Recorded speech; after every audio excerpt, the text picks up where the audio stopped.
The next section of our Digital Heroes keynote, we get to spend some time talking to an amazing organization called Build.org. It provides real-world entrepreneurial skills and leadership to high schoolers from under-resourced communities here in the Bay Area to excel in education that then empowers them to lead in their communities and succeed professionally. And actually last week at AppDirect, we had the pleasure of having some of the Build team there actually take us through their program, and it's super exciting. By enabling these students through technology, mentorship, and leadership, we believe Build is helping them to create the next generation of digital heroes.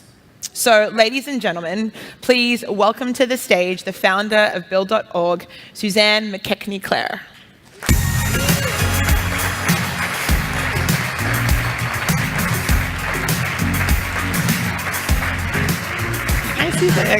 Yeah. Thank you. Take a seat. I was sitting in these chairs before, actually, and they're really comfy. They're lovely. They're really kind of plush. I wish I had one in my home. I'm going to take one with me since I'm a nonprofit person. We could lift it up and carry it off stage. Yes, I love that.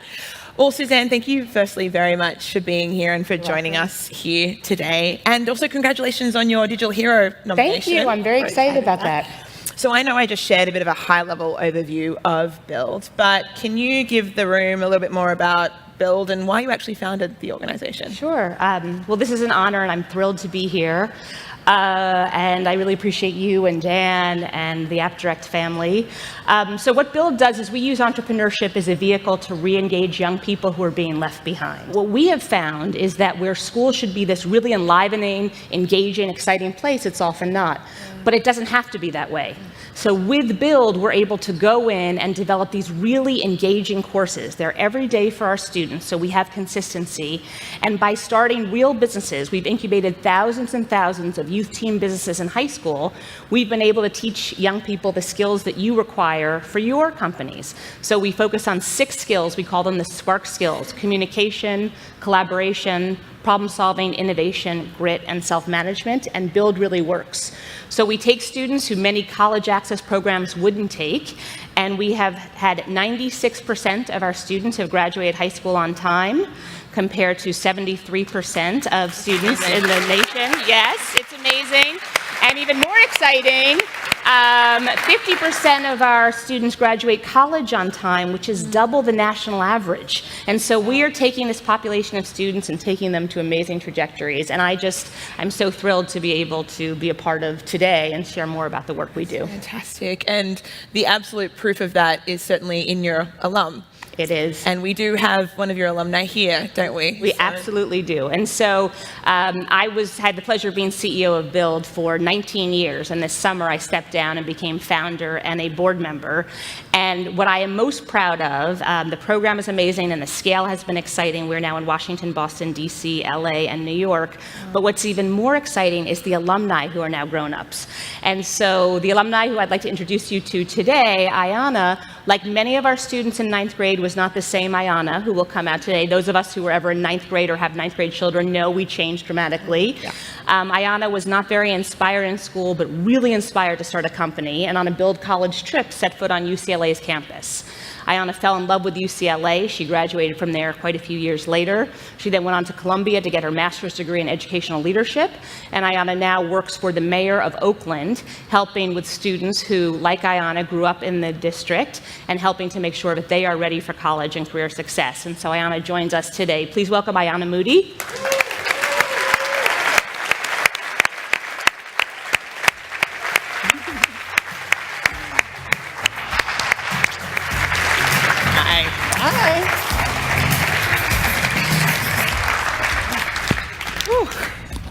Sorry, I think you know what? Switch. Earring. Switch. We had an earring catch on mic thing. Totally fine. That's what happens when I try to wear matching earrings to necklace on a day. Whoops. Well, welcome, Ayana. Thank you so much for being here and for joining us all today. Thank you for having me. Oh, pleasure. So you participated in Build in high school. Could you share and speak to some of the skills that you learned through the program for our room today? Of course, and so I'm honored to be here. Thank you so much, and thank you to Suzanne, who's now become a friend of mine through just my experience with the Build program. In Build, I learned about community. I think one of the core values that we learned when we stepped foot in 9th grade is that the needs of the community supersede the individual interests of a person. And it's something that I hold true today. I learned about tenacity and grit, my own personal grit, and how to use my own personal struggle with family and school to really be fuel and motivation to keep going forward. I learned about persistence. I learned in my business that a no is a nice maybe, and to keep going. And I also learned about return on investment. As a 9th grader, learning about return on investment totally changes the way you view things. And now in my work, I think about return on investment when we collaborate with companies on what's the return on investment for not only the company, but for the community and families we serve. And then also, what's the return on investment of avoiding carbs for a summer trip? But I asked before, what carb would you prefer, bread, rice, or pasta? So I was hesitant, but I love bread. yeah, yes. Love bread. Okay. So now that you've been through the Build program and you now look back on it with hindsight, I guess, how important was Build for you and the path that you're now on? Yeah. I think for me, growing up, I had a parent that was incarcerated, and so I didn't know how to balance out what I was dealing with home and how to really be a successful student in academics, and also just how to personally manage that kind of behavior. And so in the nice, loving Build way, just pulling me aside and say, hey, we love you, we want you to be involved in the program, but you got to show up differently. And I think that kind of love and that commitment changed Build to not be a transactional program, but really a transformational program for me. And so when I was at UCLA and said I wanted to go to New York, I was scared. I was like, oh my God, I'm going to be homesick, leaving the Bay Area for the first time and moving to New York. And I called Suzanne. I was like, hey, Suzanne, I'm moving to New York. And she's like, I'm from New York. Call my parents if you get homesick. And so even then, being removed from the program for 5-6 years at that point, to know you still have family and community, just showed me the power of the program. And it was just more than just a program. It was really changing the mindset and the culture. Suzanne, is Ayana's experience of Build typical, atypical? Do they have some so stories? typical? Yes. I think Ayana is exceptional, but she's not the exceptional. We've served thousands and thousands and thousands of young people who had been potentially written off, and they just needed a spark to be able to show their potential, and then they go on to change their communities and in extraordinary ways. And so I think that she is absolutely atypical, but I think that there are many, many young people out there who deserve a similar shot. Yeah. No, I'm even thinking back to just some kids that I knew in 9th grade who probably would have also loved an opportunity like this, for sure. And we used words earlier to describe a digital hero, and you used some of them today. We used kind of tenacious and persuasive and action-oriented, and someone has foresight and takes risks. And that's very similar types of language to the core values of Build, although different words, but very similar values. How do you think that those values and traits line up and prepared you for what you're now doing today, Ayana? Yeah, I really learned how to be an advocate for other people through the Build program, because I had people to be advocates for me when there wasn't resources at the school that I went to. And so now within my work within the mayor's office and really with the Oakland Unified School District, it's how do I become an advocate for other folks? It's really important to be a person of others, and I know that you can't be what you can't see.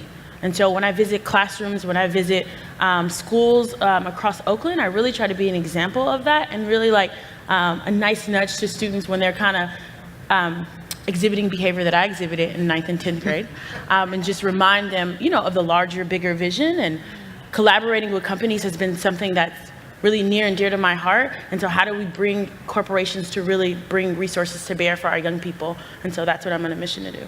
I love what you just said. You can't be what you can't see, which I think sometimes we think we can be what we can't see because we can't actually see it very clearly. And what I love partly about your story and tying it into AppDirect's Digital Heroes is I hear that you're actually becoming a bit of a digital hero yourself in your work. Can you share that with the room today? Well, I'm not just a hero yet, but I plan to be. But I think technology is really important to the work we do, especially as we work with young people. And this year with the mayor's office and with the school district, we partnered with Sprint to bring hotspots to students in Oakland. And you think of internet, I was like, doesn't everyone have internet? But then you think about the hundreds of students in schools that do not have internet. And especially when you're in your senior year, you're applying to colleges, and school is open till 3 o'clock, but after 3 o'clock, what happens? And so we've been able to give hotspots to students in 9th through 12th grade, so they have access to do work with their families when they get home. And it's a return on investment for the company too, because you have more people now on the internet being consumers and stuff like that. And so to be able to do that for families has been extraordinary, and especially for our newcomer population too, getting them internet access and stuff like that has just been great, and something that I'm really focused on. That's amazing, Suzanne. Obviously, that Ayana is a testament to how you've enabled digital heroes of the future and of tomorrow. Thank you. But if you can't be what you can't see, and sometimes it's a little hard for us to know where to start and where to help, what tips do you have for us in the room that can jump on board? Yeah, I think that everyone can do something. And I think that people believe that the first thing you have to do is mentor, and it's got to be 4 hours a week. And if you're not doing that, it's not enough. But organizations have opportunities, I know, Build, from an hour a week to an hour a year where you can make an impact and you can be a role model and you can show. I think that, with your corporation getting involved, we're thrilled to be launching a partnership with AppDirect where we will be able to have volunteers and mentors. We're going to do job shadowing. They're going to help us with our first hackathon. And I think that every company can find a smaller direct service organization to get involved in where you are actually working with the clients. They're extraordinary, huge national organizations. And what's happening now is philanthropy is being prioritized to these huge, big name organizations. But that's not where you meet the Ayanas, and that's not where you make change in your community. So I encourage you, wherever you're based, to find a local organization that's working particularly with low-income young people of color and help to be that bridge that all of those students deserve, but they typically don't have access to. Yeah, I know we are really excited. When the team came into the office on Friday, we were super excited. I know you have a gala coming up on March 23rd? March 23rd? We do. Yes. We'd love to see all of you there. AppDirect has a table, so everyone else should also buy a table and just go if you're here in the Bay Area. But yeah, we're so excited to be involved with such an amazing organization that gives back, and also honoring Suzanne and Ayana as our digital heroes for today. So will you please thank the two of them for me? Thank you, Naomi. Thank you very much.